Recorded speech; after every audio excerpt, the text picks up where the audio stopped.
ত্রিভুজের কয় কোণা?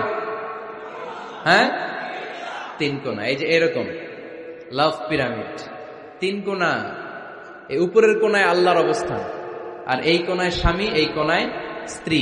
তো তারা আল্লাহর দিকে যত যাবে নিজেরাও তত কাছে যাবে, আর তারা আল্লাহর সম্পর্ক থেকে যত দূরে চলে যাবে নিজেদের মধ্যে দূরত্ব বাড়তে থাকবে। ঠিক কিনা? পিরামিডটা বুঝতে পারছেন? ত্রিভুজ আকৃতির সম্পর্কটা লাভ পিরামিড এরকম, 3 কোণা। উপরের কোণায় থাকে আল্লাহ, এদিকে স্বামী, এদিকে স্ত্রী। তারা যদি আল্লাহর কাছে উভয়ে যেতে চায়, উভয়ে কাছাকাছি আসতেছে না? কথা বলেন না কেন? আর আল্লাহর আনুগত্য ইবাদত থেকে দুইজন যদি দূরে সরে যায়, তাহলে দুজনের দূরত্ব বাড়িয়ে দেয় কে? এজন্য স্বামী হবে স্ত্রীর সহযোগী, সহকর্মী। নামাজের সময় একে অপরকে ডেকে দিবেন, মোবাইলে অ্যালার্ম দিয়ে রাখবেন। স্বামী স্ত্রীরে ডাকেন, স্ত্রী স্বামীরে ডাকেন। স্বামী স্ত্রীকে কোরআন তেলাওয়াত শোনাবেন, স্ত্রী স্বামীরে কোরআন তেলাওয়াত শোনাবেন। ফ্যামিলিটারে জান্নাতি ফ্যামিলি বানায় দিবে কে?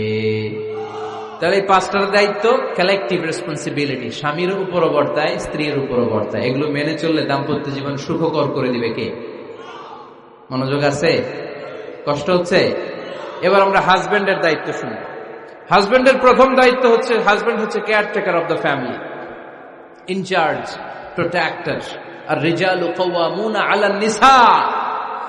আল্লাহ বললেন স্বামী হলো তার স্ত্রীর ইনচার্জ, প্রোটেক্টর। স্ত্রীকে সুরক্ষা দিবে, স্ত্রীকে টেক কেয়ার করবে, স্ত্রীর দায়িত্বে থাকবে। এই দাম্পত্য জীবনের দুইজনের সংসারকে, সংসারের মধ্যে স্বামীকে দায়িত্বশীল বানিয়েছে কে? পুরুষ দায়িত্বশীল। পুরুষ কখনো নারীর ক্ষতি করে না, সুপুরুষ নারীর ক্ষতি করে না। ঠিক কিনা? গোটা পুরুষ সমাজ নারী সমাজের সুরক্ষা দিবে। যেগুলো নারীকে একান্তে পেলে রেপ করে, যে ঢাকা বিশ্ববিদ্যালয়ে একটা রেপের ঘটনা ঘটছে না, যে এই বেয়াদবটা এই কাজ করেছে, এটা কি পুরুষ না কুপুরুষ? এটা কি সুপুরুষ না কুপুরুষ? সুপুরুষ নারীর প্রোটেকশন দেয়, নারীর টেক কেয়ার করে, তার ইনচার্জ, তার দায়িত্বশীল। দাম্পত্য জীবনে অর্থনৈতিক যত দায় দায়িত্ব আছে সব আল্লাহ তাআলা পুরুষের কাঁধে দিয়েছে। কার কাঁধে? এই দাম্পত্য লাইফে নারীর কোন অর্থনৈতিক দায় দায়িত্ব নারীর কাঁধে আল্লাহ দেয় নাই। এজন্য সব অর্থনৈতিক দায়িত্ব পুরুষের ঘাড়ে। 4টা অর্থনৈতিক দায়িত্ব আছে। পুরুষ নারীকে মহারণা দিবে, পুরুষ নারীকে খাবারের ব্যবস্থা করবে, পুরুষ নারীকে পোশাকের ব্যবস্থা করবে, পুরুষ নারীর জন্য রেসিডেন্সিয়াল ব্যবস্থা করবে। ঠিক কিনা? وآتوا النساء صدقاتهن نحلة فإن طبن لكم عن شيء منه نفسا فكلوه هنيئا مريئا। সুবহানাল্লাহ পড়ে। সব স্বামীদেরকে আল্লাহ ডেকে বললেন, ও স্বামীরা শোনো শোনো, বিয়ের পর সাথে সাথে স্ত্রীর কাছে তুমি মোহরানা আদায় করে দাও। মোহর দেয়া নফল নাকি ফরজ? জোরে বলেন। তোমরা কি দাও? সিলুটি পুলা মোহরানা দাও?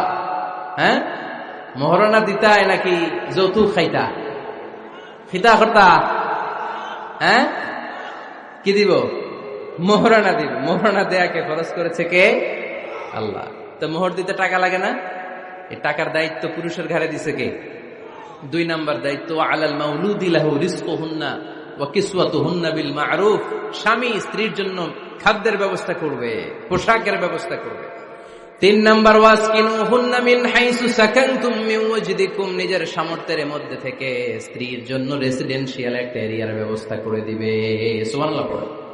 তাহলে অর্থনৈতিক দায়িত্বের মধ্যে 4টা: মোহরানা দেয়া, মিলস খাবারের ব্যবস্থা করা, মানে ফুডিং এন্ড ক্লোথিং, পোশাকের ব্যবস্থা করা, সর্বশেষ রেসিডেন্সিয়াল ব্যবস্থা করা। এই যে অর্থনৈতিক সব দায়িত্ব, খরচ যেখানেই আছে, সব দায়িত্বগুলো পুরুষের কাছে দিল কে? চিল্লায় বলেন কে? খরচের সবকিছু আল্লাহ তাআলা পুরুষের কাঁধে দিয়েছেন। এটা হচ্ছে পুরুষের ফিনান্সিয়াল দায়িত্ব। এবার দাম্পত্য জীবনে পুরুষের নন ফিনান্সিয়াল কিছু দায়িত্ব আল্লাহ তাআলা দিয়েছেন, এগুলো আমরা শুনব। এদিকে ওঠাওটি করলেন কে কে দেখি? আটকান, এদেরকে আটকান। ধরেন ধরেন, এদেরকে ধরেন। হ্যাঁ, কি হয়েছে? শেষ করে দিব তো? খিতা হইতা? হ্যাঁ, জোরে মাতো। চলবে চলবে? হ্যাঁ, তাকবীর পড়েন তো দেখি, যারা চলবে বলতেছেন লিল্লাহি তাকবীর।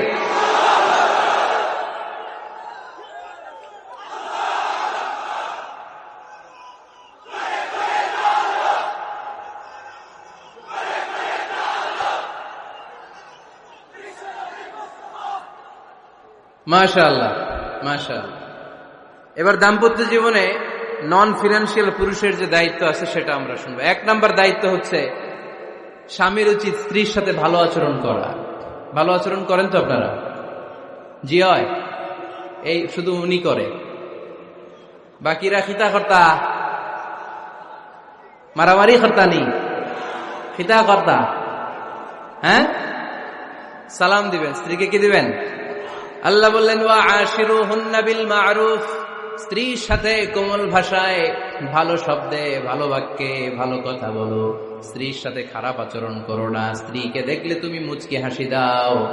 অনেক স্বামী আছে কখনো স্ত্রীকে দেখলে মুচকি হাসি দেয় না, চেহারাটা বাংলা পাসের মতো এরকম করে রাখে, আছে না নাই? দৌলতপুরের লোকের অবশ্য অনেক ভালো, এই যে সবার মুখে হাসি, মুচকি হাসি। হাসেন তো, মুচকি হাসি দেন তো একটা। আওয়াজ করলে মুচকি হাসি হয় নাকি? এটা মুচকি হাসি, দাঁত দেখা যাবে না, সাউন্ড হবে না, শুধু এখানে একটু একটা এক চিলতে হাসির একটা ঝলক পড়বে, এটার বলে মুচকি হাসি। কেন রাসূলুল্লাহ সাল্লাল্লাহু আলাইহি ওয়াসাল্লাম আকসারু তাবাসসুমান, আল্লাহর হাবিব সাল্লাল্লাহু আলাইহি ওয়াসাল্লাম সব সময় মুচকি হাসতেন। অনেকে আছে চেহারা গোমরা করে রাখে, জীবনেও হাসে না, এরকম আছে না নাই? দেখছেন এরকম আছে? এই এলাকায় তো নাই না? আছে। হাসবেন, হাসবেন। মুচকি হাসতে পয়সা লাগে না, পয়সা লাগে?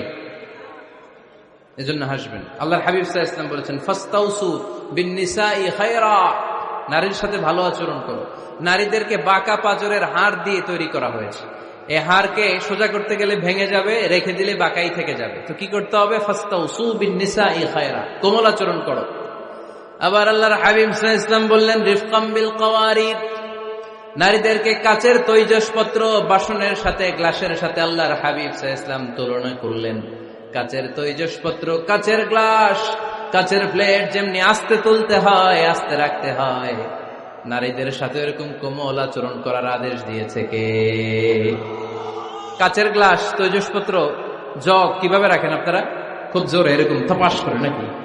উঠানোর সময় থপাস করে উঠান?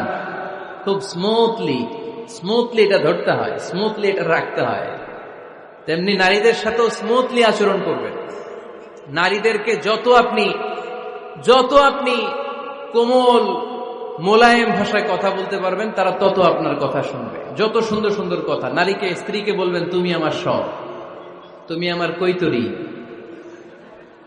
তুমি আমার টুনটুনি, তুমি আমার ময়না পাখি, তুমি আমার সোনা পাখি। ওই যে কয় কলিজা, তার মানে প্র্যাকটিস চলে বাসায়।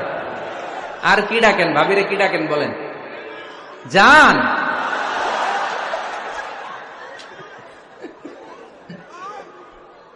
জান ডাকেন। আর ভাবি কি ডাকে আপনাদেরকে? বাবু। কি ডাকে? বাবু ডাকে। আর কি ডাকে? হ্যাঁ, বেবি। পোলাপান কত দুষ্ট দেখছেন, বেবি ডাকে নাকি? স্বামী স্ত্রীর মধ্যে এই সোহাগপূর্ণ, এই ভালোবাসাপূর্ণ এই ডাকাডাকিতে কোনো গুনাহ নাই, আছে সওয়াব। এগুলো দাম্পত্য জীবনকে সুখময় করে, ঠিক কিনা? তাহলে স্ত্রীদের সাথে কোমল আচরণ করতে হবে, 1 নাম্বার দায়িত্ব। 2 নাম্বার দায়িত্ব, স্ত্রীর সেক্সুয়াল ডিজায়ারকে ফুলফিল করতে হবে। সেনসিটিভ, যেগুলো ব্যাখ্যা করে বোঝানো কঠিন। আপনারা বুঝবেন যারা ম্যাচিউরড, মোর দেন 18 ইয়ার্স, যারা 18+ যাদের বয়স, সেক্সুয়াল ডিজায়ার ফুলফিল করা হাদিসে এসেছে, এটা স্বামীর দায়িত্ব। ফিজিক্যাল ইন্টিমেসির সময় নিজের ডিজায়ার ফুলফিল হলেই কুইট না করা, সময় দেয়া, এটা আবশ্যক। এই বিষয়েও প্রত্যেক স্বামীর খেয়াল রাখা দরকার। সংক্ষেপে শেষ করে দিলাম।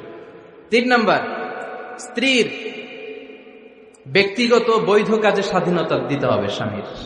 অনেক স্বামী এই ছোট্ট বিষয় নিয়ে মারামারি লাগায় ফেলে ঘরে। স্ত্রীর ব্যক্তিগত বৈধ যে চয়েস, এটাতে আপনি স্বাধীনতা দিবেন। স্ত্রীর মনে চায় রান্না বান্না শিখতে, আপনি বললেন তুমি কম্পিউটার শিখো, কিলাকিলি আছে না নাই? স্ত্রীর মনে চায় কাঁথা সেলাই শিখতে, নকশি কাঁথা। আপনি বললেন না, তুমি ল্যাঙ্গুয়েজ শিখো। ঝামেলা আছে না নাই? না, আপনার স্ত্রী আর একটা ইন্ডিভিজুয়াল, প্রত্যেকের আলাদা ব্যক্তিগত রুচি, চাহিদা, মতামতের গুরুত্ব আছে না নাই? এজন্য প্রত্যেক স্বামীর উচিত স্ত্রীর বৈধ ব্যক্তিগত যে কাজ, অবৈধগুলা না। আবার স্ত্রী বলল যে জি বাংলা দেখবো, তুমি একটা টিভি নিয়ে আসো, আনা যাবে? কথা বলেন।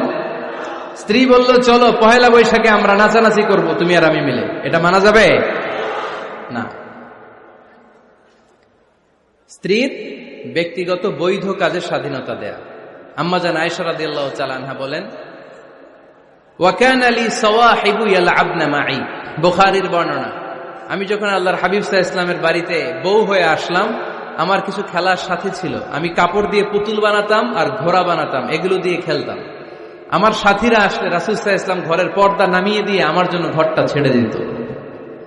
সুবহানাল্লাহ কইতে পারলেন না?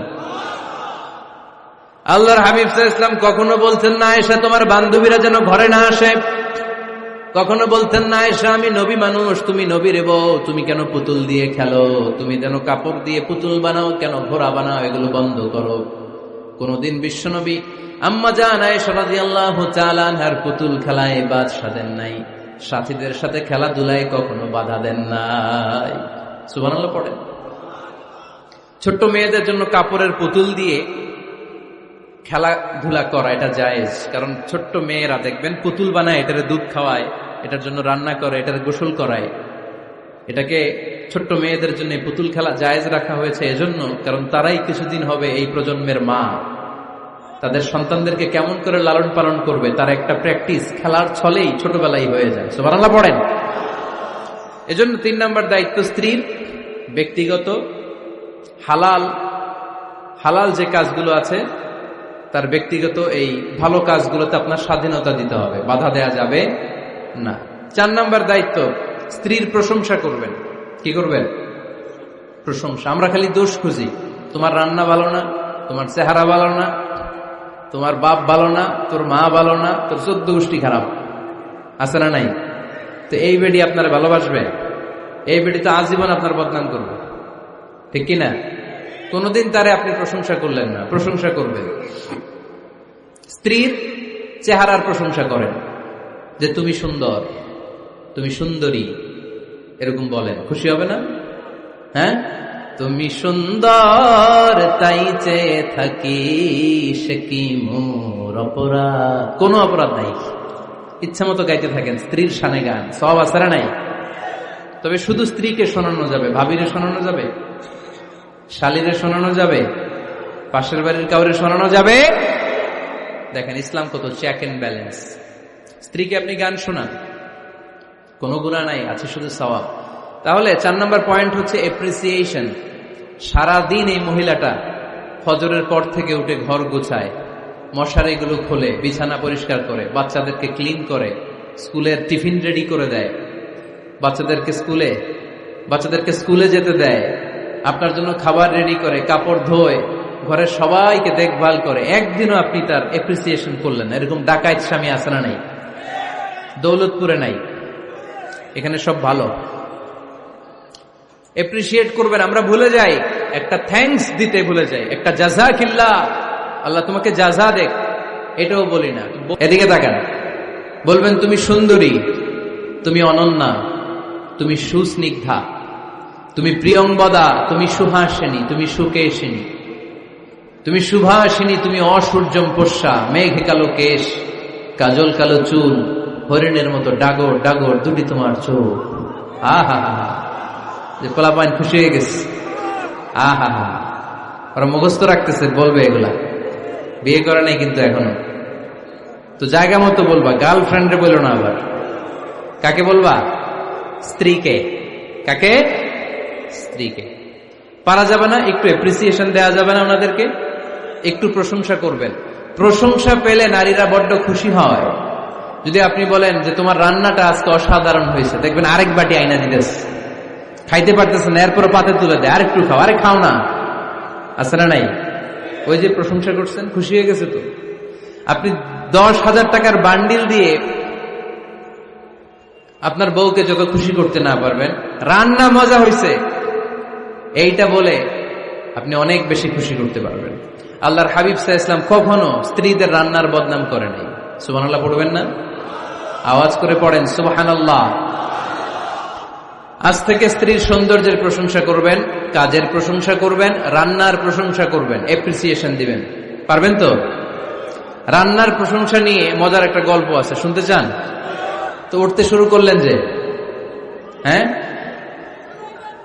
এখন আর কে কারে ধরবে, অনেকে উঠে গেছে। 2টার দিকে যারা বসা, প্রায় আমার মাহফিলগুলোতে এই সমস্যা হয়। গাইবান্ধাতে আমি গেলাম, জিজ্ঞেস করলাম কখন আসছেন, কয় ফজর পরে আসছেন। তো ফজর পরে আসছেন, এত আগে আসছেন কেন? কয় জায়গা পাবো না এই জন্য। লক্ষ লক্ষ মানুষ, কে কাকে নিয়ন্ত্রণ করবে? লক্ষ লক্ষ মানুষ। আমার জীবনে এত বড় প্যান্ডেল আমি কথা বলি নাই। এরা সকাল থেকে বসে আছে, পেশাব আটকে রাখছে, এটা ক্ষতিকর না? এরা আজহারিকে দেখার পরে এরপর ওঠা আরম্ভ করছে, দেখাইছি, কয় দেখা গেছি হুজুর, এরপরে চলে যাচ্ছে। তা আপনাদের কি অবস্থা এরকম? হ্যাঁ, আচ্ছা ঠিক আছে। তো রান্নার প্রশংসা নিয়ে যে মজার গল্পটা আপনাদের শোনাতে চাই, এদিকে তাকান, মনোযোগী হন। আমার ওয়াজ শুনে এক লোক মনে মনে নিয়ত করছে যে আয়রে, জীবনে তো রান্নার প্রশংসা করলাম না, আজকে রান্নার প্রশংসা করব। তো মাহফিল শেষে বাসায় গেছে, স্ত্রী তাকে খাবার দিয়েছে, স্বামী খাবার খায় আর মিটি মিটি হাসে। স্ত্রী বলে, এই মাহফিল শুনে আসছো, রাত বাজে 12টা, খাচ্ছ ভালো কথা, হাসো কেন? তো স্বামী বলে, হাসি এর কারণ হচ্ছে তোমার রান্নাটা আজকে এত মজা হয়েছে না জীবনে, আজকে বাড়াই বাড়াই করতেছে, তো জীবনে এত মজার রান্না খাই নাই। রান্না মজা হয়েছে শুই না। স্ত্রী তো রেগে গেছে, কি গত 10 বছর ধরে তোমার রান্না করে খাওয়াই, একদিনও রান্নার প্রশংসা করলা না, আর আজকে পাশের ঘরের ভাবি একটু গরুর গোশতের তরকারি পাঠাইছিল বাটিতে করে, পাশের ঘরের ভাবি একটু আমাদের বাড়িতে তরকারি পাঠাইছিল, তো ওই তরকারি দিয়েই তোমাকে খাবার দিছি, আজকে আর রান্না টান্না আমি করি নাই। তো ওই বেটির রান্না তোমার এত ভাল লাগছে, এই 10 বছরে একদিনও কইলা না, আজকে এটা কইলা, খাও খাও, তোমার মজার খাও, আর রান্ধুম না। তো প্রশংসা করলে বুঝে শুনে করবেন, একটু এনশিওর হবেন যে রান্নাটা করছিল কে। তা না হইলে কিন্তু ঘরে চুলায় আগুন জ্বলবে না, টানার রোজা রাখা লাগবে, ঠিক কিনা? তো 4 নাম্বার গেল এপ্রিসিয়েশন, একটু এপ্রিসিয়েশন দিবেন। আল্লাহর হাবিব সব সময় স্ত্রীদের প্রশংসা করতেন। সেই বুখারীর বর্ণনা, আল্লাহর হাবিব বলেন, ইন্না ফাদলা আয়েশা আলান নিসা কাফাদলিস সারিদ আলা সাইরিত তাআম। আরব ভূখণ্ডের মধ্যে সব খাবারের উপরে সারিদ খাবার যেমনি সেরা, দুনিয়ার সব নারীদের মধ্যে আমার আয়েশা তেমনি সেরা। সারিদ একটা খাবার আছে। আমি যখন মিশরে পড়তাম আল আজহার ইউনিভার্সিটিতে, আমাদের ইউনিভার্সিটিতে সরকারের পক্ষ থেকে সরকারিভাবে খাবার দেয়া হতো। আমাদের খাবারের খরচ বহন করতেন ওমানের সুলতান কাবুস। এই গত 3-4 দিন আগে ইন্তেকাল করেছেন। নাম শুনছেন আপনারা? প্রায় 40 বছরেরও বেশি মনে হয়, 45 বছর বা 50 বছরের লম্বা সময় উনি ওমানের প্রেসিডেন্ট ছিলেন। উনি আমাদের খাবারের খরচটা বহন করতেন। কিছুদিন আগে ইন্তেকাল করেছেন। আমরা ওনার জন্য দোয়া করি, আল্লাহ তাআলা এই সুলতান কাবুসের জীবনের গুনাহগুলো মাফ করে নিক, ওনার সমস্ত খেদমত আল্লাহ কবুল করে নিক। তো আমাদের আল আজহার ইউনিভার্সিটির হোস্টেলে ঈদের দিন একটা খাবার দিত, এটার নাম ছিল সারিদ। রুটি আর গোশত এগুলোকে ম্যাশড করে একটা স্তর বানাতো, এটা কেটে কেটে আমাদেরকে দিত, এটাকে বলে সারিদ। আরব দেশে সবচেয়ে দামি খাবার। আমাদের দেশে যেমনি পোলাও, গরুর রেজালা, রোস্ট, এগুলো খুব উন্নত খাবার ধরা হয়, বিয়েতে সার্ভ করা হয়। আরব দেশে ওইটাকে বলে সারিদ, শ্রেষ্ঠ খাবার। আল্লাহর হাবিব বললেন, সব খাবারের মধ্যে যেমনি সারিদ সেরা, নারীকুলের মধ্যে তেমনি আমার আয়েশা সেরা। দেখেন কেমনে এপ্রিসিয়েট করতেন। আম্মা জান আয়েশাকে তিনি সব সময় আদর করে হামায়রা বলে ডাকতেন। হামায়রা মানে লাল সুন্দরী বউ। কি সুন্দরী? আম্মা জান আয়েশা রেগে গেলে গাল দুটো আনার ফলের মতো লাল হয়ে যেত, এজন্য ডাকতেন, ও আমার লাল সুন্দরী বউ। সুবহানাল্লাহ কইতে পারলেন না? আবার আম্মাজান খাদিজাতুল কুবরা তাহেরা রাদিয়াল্লাহু তাআলা আনহার ব্যাপারে বলতেন, ইন্নী ক্বাদ রুজিকতু হুব্বাহা। সহিহ মুসলিমের বর্ণনায় তিনি বলতেন, খাদিজার ভালোবাসা আল্লাহ তাআলা আমার হৃদয়ে রিজিক হিসেবে দিয়েছে। আওয়াজ করে পড়েন আল্লাহু আকবার। তো এইজন্য এপ্রিসিয়েট করবেন। 5 নাম্বার হচ্ছে আপনার ভালোবাসা স্ত্রীকে প্রকাশ করুন। এক ছাদের নিচে আজীবন বসবাস, 20 বছর হয়ে গেছে এদের সংসার, একদিনও মুখ ফুটে বলতে পারে নাই তোমারে ভালোবাসি। পারছেন? হ্যাঁ, কে কে পারছেন দেখে হাত তুলেন। হাত অর্ধেক তুলে আবার নামায়, ভেজাল আছে, ঠিক কিনা? ভালোবাসি বলছিলেন? কারে বলছিলেন? ভাবিকে না গার্লফ্রেন্ডকে? হ্যাঁ, স্ত্রীকে বলবেন।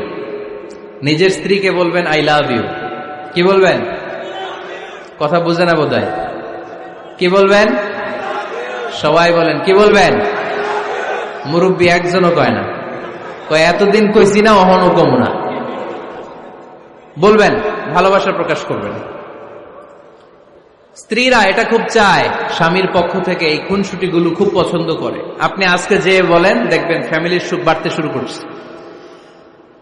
সুনানে তিরমিজির বর্ণনা দেখেন, বিশ্বনবী যে আই লাভ ইউ বলতো, তার দলিল শুনেন।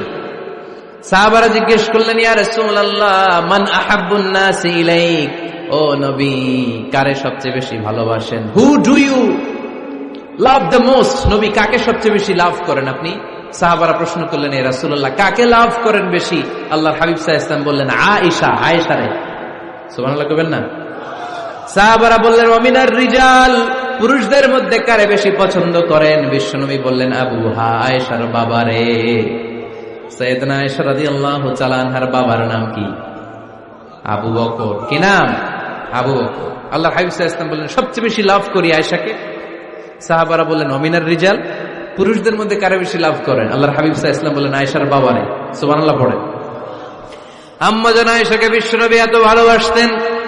আম্মা জান আয়েশা পেয়ালার যেইখানে ঠোঁট লাগিয়ে দুধ পান করতেন, বিশ্বনবী পেয়ালার ওই জায়গাটা খুঁজে খুঁজে ওই জায়গায় ঠোঁট লাগিয়ে দুধ পান করতেন।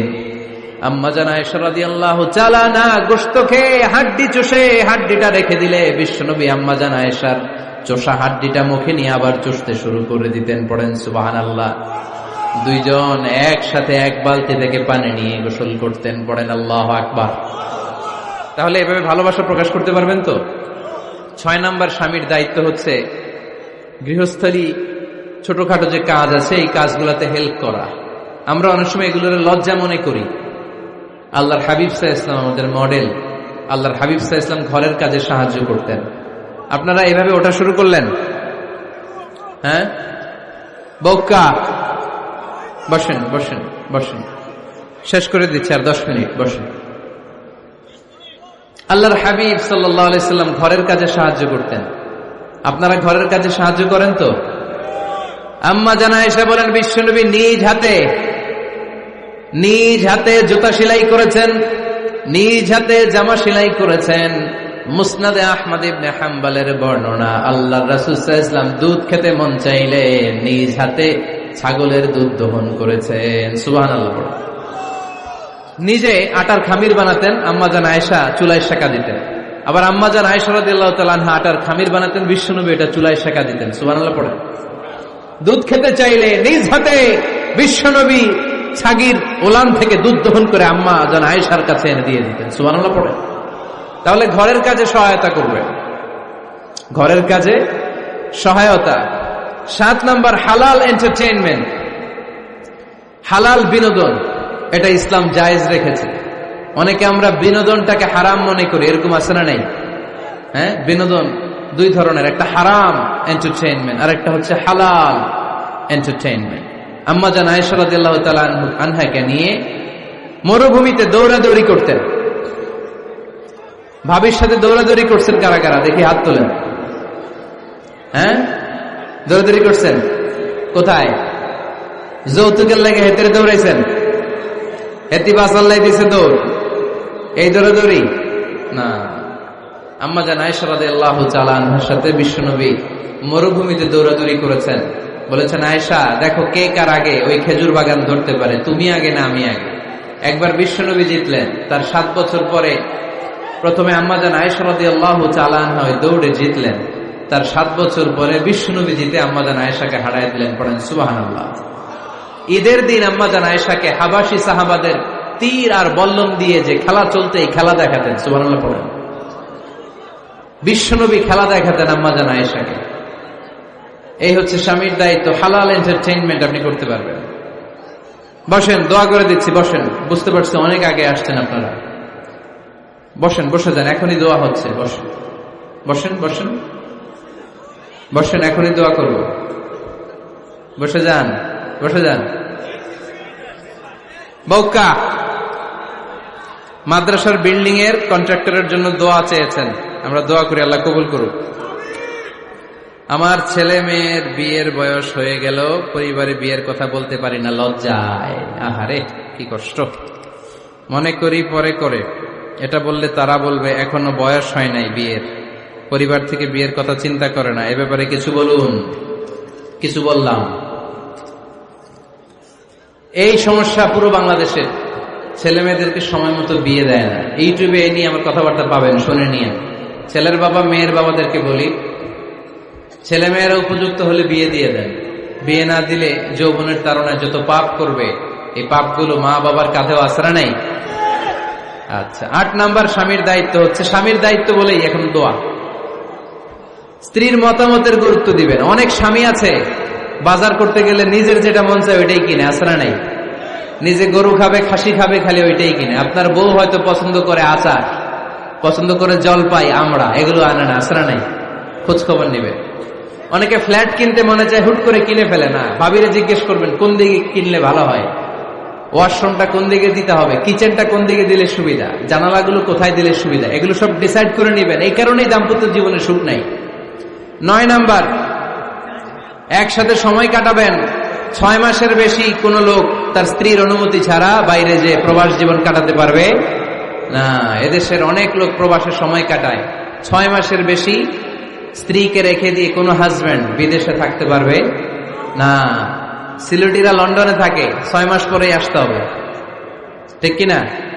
সর্বশেষ কথা হচ্ছে, স্ত্রীর জন্য দোয়া করবেন। স্বামীর পক্ষ থেকে স্ত্রীর জন্য দোয়া, এটার গুরুত্ব আছে না নাই?